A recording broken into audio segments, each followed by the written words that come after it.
And just like that, the madness is over. The Michigan Wolverines are your 2026 men's national champions.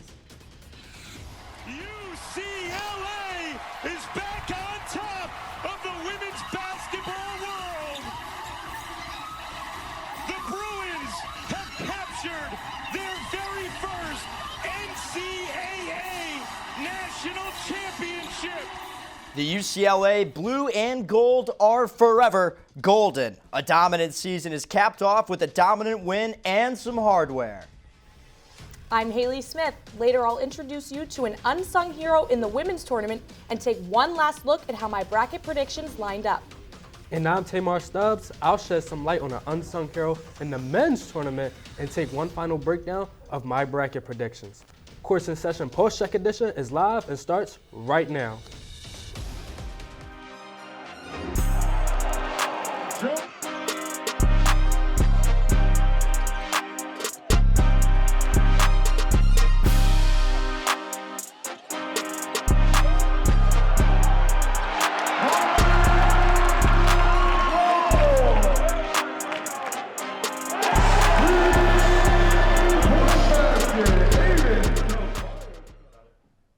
And then there was one. Hello and welcome in to the final special edition of Courts in Session. This is the Pulse Check Special.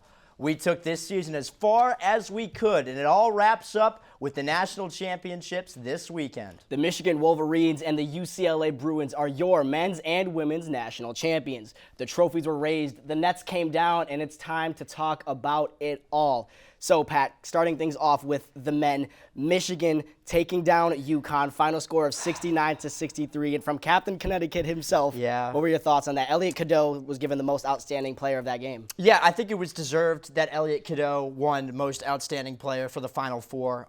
Incredible performances against Arizona and UConn. They were just too much for UConn. Too physical. Their length, specifically their ability to get to the rim. We saw UConn kind of struggle with that against Illinois, but to sit here and say that I'm surprised by this result would be completely dishonest and disingenuous, right? This is one of the great teams in the history of college basketball that we saw this year. Prior to last night, prior to Monday, they won every single game by double digits, by 13 or more. A ridiculous run by Dusty May. They were the first team to beat UConn in the Sweet 16 or later since Michigan State in 2009, back in the Final Four then. Ade Mara put Terrence Reed Jr. in jail. And like you said, with that physicality, they forced foul trouble on UConn so early, and it really led to them. Elliot Cadeau, a couple of days before this game, said that they were the best team ever assembled in college basketball. Do you think that that's an accurate statement for this Michigan Wolverine team? No. I would say the best teams, I would say that the third best team of this generation, I would say 2024 UConn, 2018 Villanova, 2026 Michigan, and I would say 2021 Baylor at 4. A team that kind of goes under the radar, but no. Elliot Cadeau, you're tripping. I don't believe that at all. Yeah, no, Dan Hurley now lost his third ring in the last 4 years. Another tough loss for Dan Hurley, who was really setting a culture and a foundation there in UConn. But now moving things on, keeping things with Michigan a little bit. Arizona in the Final Four, they fell short to Michigan. They rolled Arizona in that game. It was 91-73 was your final score. Yaxel Lendenborg actually got hurt during that game, but it didn't even matter. Michigan still just rolled right through Arizona. So you call me Captain Connecticut. Mr. 585, Jaden Bradley. A lot of foul trouble for Arizona. The Rochester kid. Not a great performance out of your boy the other day. No, it was a pretty couple bad performances. Koa Pete only was kept to 16 points, 6 of 18 from the field. Just a couple of stats, because I'm a numbers guy a little bit. Michigan, field goal percentage compared to Arizona. Michigan had 48 to 37% from the field. And from three-point percentage, Michigan was at 44 to Arizona's 35. And what Michigan really was able to do was just pack the paint in the D and force them to shoot. That was really the game plan for this Michigan team. They said if you want to score, you're going to have to do so in the paint, and you're going to have to try us, and they obviously failed. Arizona came into this game with the 5th fewest three-point attempts in the nation. Yeah, and you talked about it. They're 361st in America in three-point attempt rate. They game planned that masterfully, right? They understood that Arizona's best when they're downhill and they're playing fast and they're in transition and they're getting to the rim, they're getting to the bucket at will, and that just wasn't the case against Michigan, right? You look at the length that they have in that starting lineup. Yaxel Lindborg, 6'9", Morez Johnson, 6'11", Ade Mara, 7'4". not many people are going to score inside on them. Honestly, the best inside scoring performance we saw on against Michigan was probably last night, right? Like in terms of an intensity of driving to the rack, obviously Adai Mara, the best shot blocker in the country.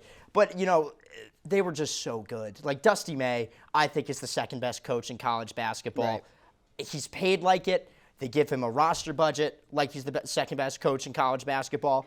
And, you know, he's the best that they have. Yeah, rounding out that Final Four, UConn takes down Illinois. Battle of the freshmen, Braylon Mullins versus Keaton Wagler. Very interesting. Real quick stat on just that game. They were the first pair to score 15 or more points in the Final Four since Michael Jordan and Patrick Ewing all the way back in 1982. I thought that was just a great, fun little stat. But before we wrap up with the men, we have to make our way too early men's predictions. Who do you have making it to the Natty way too early, Pat? I would say, obviously, the transfer portal opened today, right? So it's you know, it's a tough decision right now. Can I give a prediction on who isn't going to make it? Sure, let's hear it. North Carolina misses the tournament. You think so? Yes. Even after hiring? Yes. Wow. I don't think that makes any sense at all. Hiring an NBA guy for this landscape of college basketball doesn't make sense to me. What about you? Yeah, I don't really see UNC going far. Honestly, I like Tommy Lloyd being re-signed. I very much so think Arizona could be right back in this thing. I don't think they're a team that's going to go away. They need to address the shooting. I think if you want to win, you have to shoot nowadays. But I think Arizona will absolutely address it.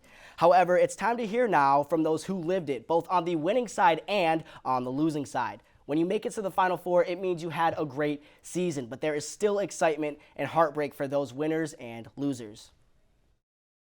A national championship with them. I think just the way throughout the season, I mean, everybody on this team is extremely talented, and for us to be able to, you know, sacrifice something for ourselves, I mean, a lot of us, you know, could be somewhere else, you know, doing more than what we've done this season, but I think it just shows that this team is super selfless, and I've never been around such a talented group of guys that, you know, are willing to take a lesser role for somebody next to them. So I'm just really grateful to be around this team, and, you know, I'm going to cherish this moment for the rest of my life. You know, listen, it hasn't set in yet. You know, on the flight tomorrow, it'll set in. On the bus ride back, you know, eventually it'll hit you that you were, you know, you were close to pulling off, you know, what would have been a historic third championship. But just this team just gave us so much this year, you know, just didn't make enough shots. I just think it just wasn't our day, honestly. A lot of shots went in and out. You know, at halftime, you know, coach told us the same thing. You know, just to stay together, go out there, you know, play our brand of basketball, and, you know, I'm just proud of the guys. You know, we fought, didn't come out on top, but, you know, I'm just so super thankful for these guys. I love these guys. Am I competitive? Does today stink? It hurts. My gut hurts so bad right now that I feel for all of them. But I'm also excited about the joy that we brought a lot of people in this run. And we've got Illinois back to a level that they're in Final Fours again.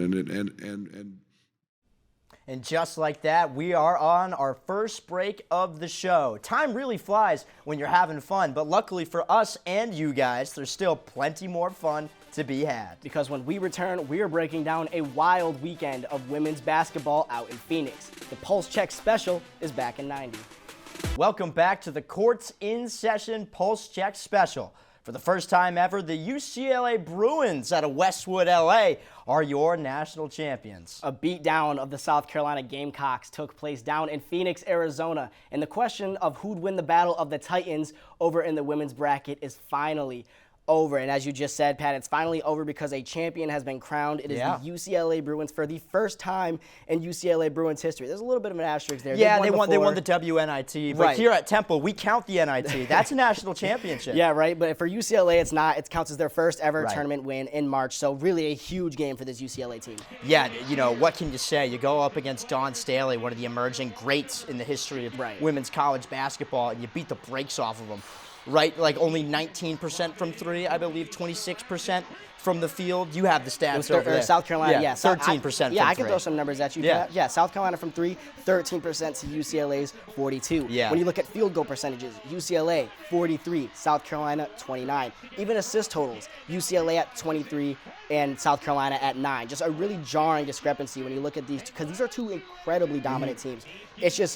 It's almost shocking when you look at how overly dominant a team like UCLA and a team who we'll get to eventually, a team like how UConn was for a while throughout the tournament. It's really pressing when you see teams like UCLA take down teams that are supposed to be incredibly good, like South Carolina, with such just non-dramatic fashion. There was really no dramatics because it was such a dominant win. Right, like you see this happen all the time, and we talk about it every single week. Yeah. The disparity between the top teams in women's basketball compared to men's basketball, like it can't be overstated. Right. But a huge congratulations to UCLA. Absolutely. Like breaking into the upper echelon of women's basketball, like people don't understand how incredibly difficult that is. Right. It's almost as hard as breaking into college football, right? Like Kurt Signetti in Indiana, you know. I'd maybe argue it's harder, but I would agree. I 100% would agree. But let's go back to one of those blue bloods, one of the establishment. Yeah. UConn losing to South Carolina and some fireworks there the other day. Yeah, no, it's been a real busy week for Dawn Staley because prior to losing in the national championship, her and a special head coach over at UConn, Gino Auriemma, they got into a bit of a tiff, if you will, after the two Philadelphia people, right? By the way. Yeah, you can't put two of them in the room together, I guess. But Dawn Staley and Gino Auriemma kind of went at it, as you can see right here. The post-game handshake didn't get too friendly. Dawn had some words to say. Gino had some words to say. We didn't really know. No. They didn't really say what they said. Like, there was never really, like, we didn't get any confirmation of what was going on from those guys. But Gino and Dawn Staley clearly not too happy with the way that game ended. Yeah, you know, it's a really weird situation all around. Yeah. You never see this from Gino. No, well, you see him whine, you see him moan in the press conferences, but you never see, like, a genuine, you know, confrontation like that. No, that was a blow up. I'm going to spin zone this a little bit, though. Brave move by Gino, took the heat off of his girls, took the heat off of his players. You know, obviously, I don't know if that was his intention in that situation. Most likely not.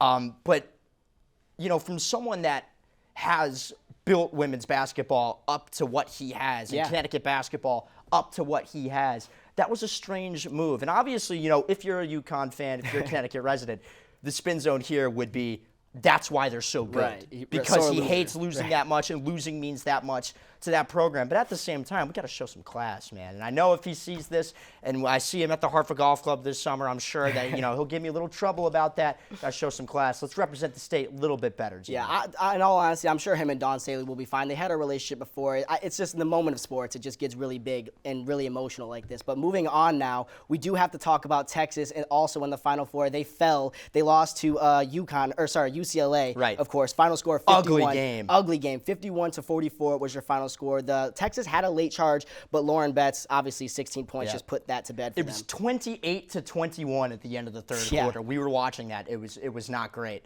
We're going to move on to our last and final topic of this, however. We did the men's way too early predictions last segment. Now, let's do the women's. I'll start us off. I'm not worried about UConn whatsoever. I think Sarah Strong will be the best player in women's college basketball next year. Wooden Award, another UConn Women's National Championship. Yeah, I think it's hard not to agree there. I think UConn is going to consistently just be up high. I don't know if they'll ever fade away, really. However, I do think teams like Texas and teams like UCLA, they're only going to continue to get better in these systems. They know how to play these big games. They've been there before, and they're going to continue to grow. So I could see them, like another UCLA upset, I could see easily a challenge here. I'll throw another one at you. I think Gino Auriemma retires after this year, and I think Shea Ralph, the next head coach of the UConn women's program. But the women's program, the women's bracket, didn't have the drama of the men's. Outside of the yelling match between Dawn and Gino, the top seeds generally moved on, and most games were lopsided.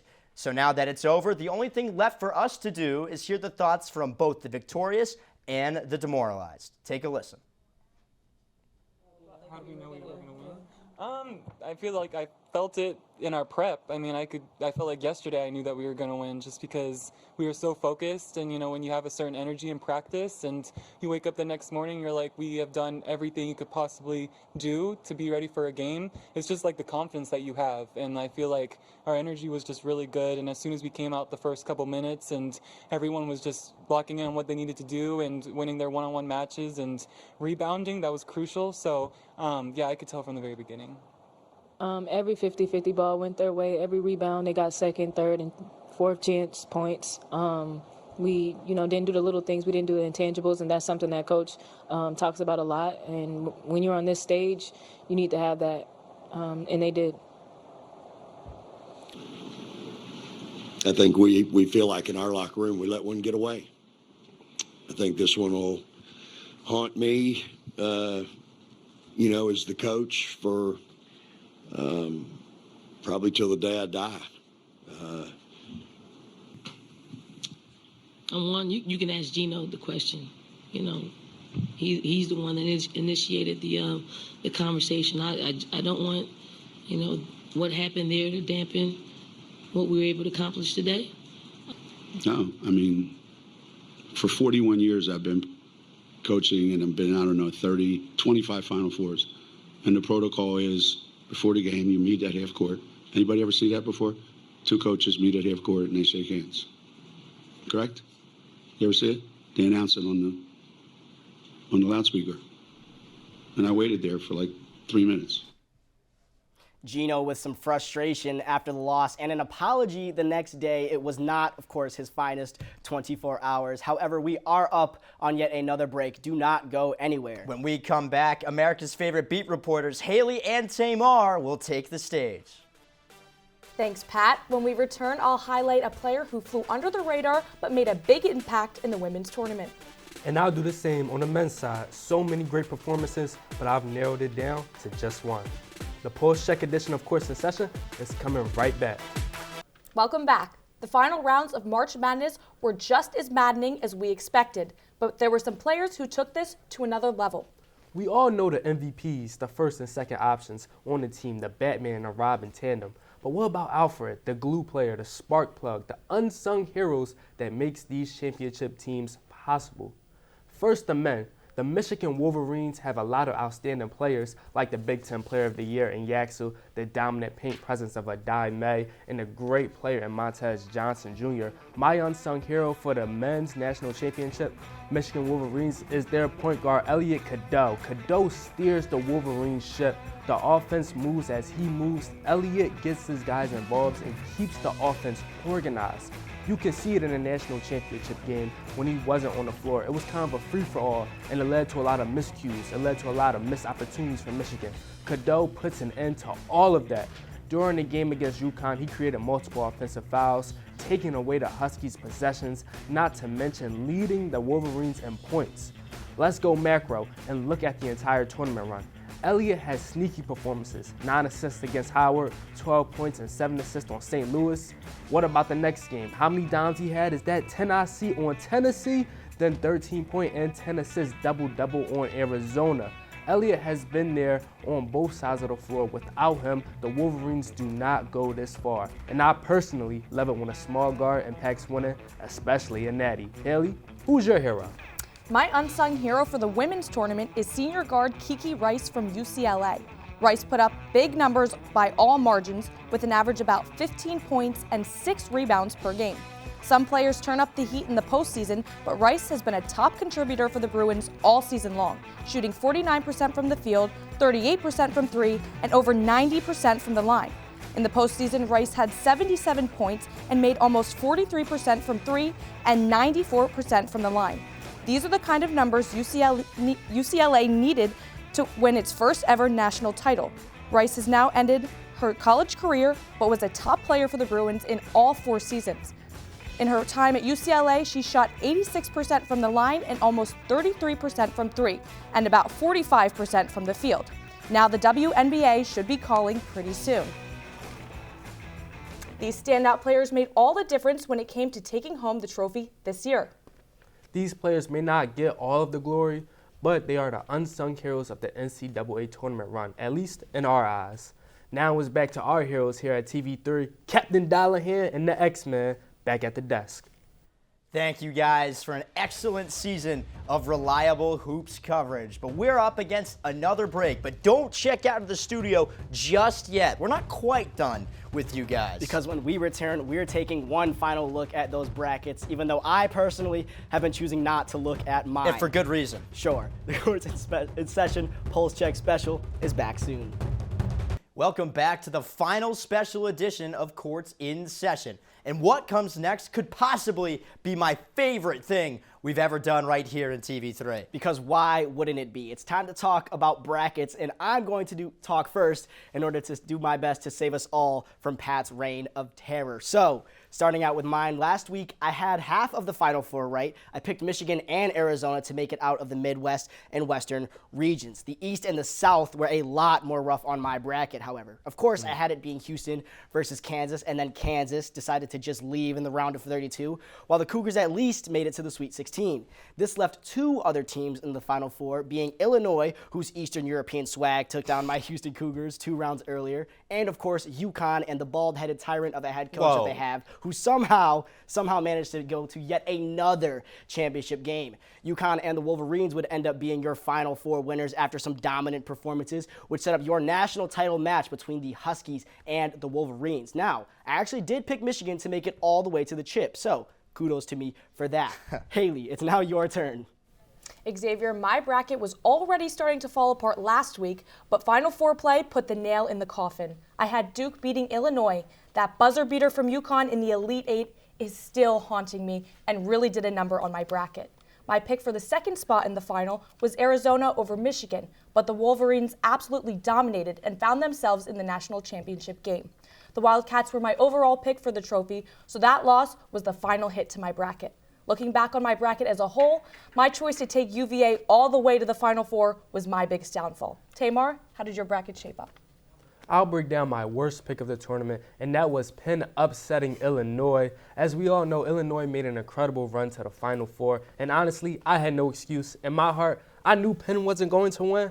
I just wanted to see a Philly school make some noise in the tournament. I needed a few upsets on my bracket, and I didn't hit on this one at all. Penn lost by more than 30, and Illinois sent those smart kids back to class. Penn was outscored by 20 in the paint, gave up 19 points off of just 8 turnovers, and was out-rebounded by 23, and Illinois shot the lights out from 3, going 15 for 36 from the perimeter.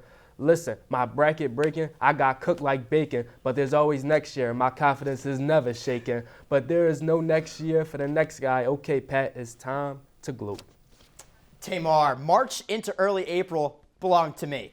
I picked 3 of the 4 Final Four teams, picked the correct national champion, and came in first in 7 of my 8 bracket groups. And yes, I only made 1 bracket. March was a big month for me, and Saturday was a bracket clinching day for me. 1 seed Arizona and 1 seed Michigan clashed in one of the most anticipated Final Four matchups in recent memory. Yaxel Lindebord goes down in the first half with a knee injury, and Michigan somehow got better.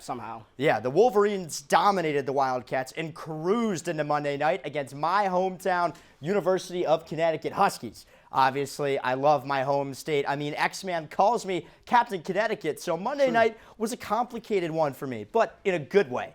If UConn won, I'd run around puffing my chest, bragging about my residency in the basketball capital of the world. And if Michigan won, I'd get to tell X-Man my bracket was better than his. Which he does anyways. Right. Congratulations to the Michigan Wolverines. We're celebrating the champions. One of the great seasons in the sports history is capped off with the title. And congrats to me for knowing all and knowing ball. And as we wrap up, it's time to shut down the kitchen for now because we are all out of time. As always, I'm Pat Dallahan alongside Xavier Adams. Thank you all so much for joining us during this wild ride through March and through the NCAA tournament. It was a blast for us here in TV3, but the fun doesn't stop there.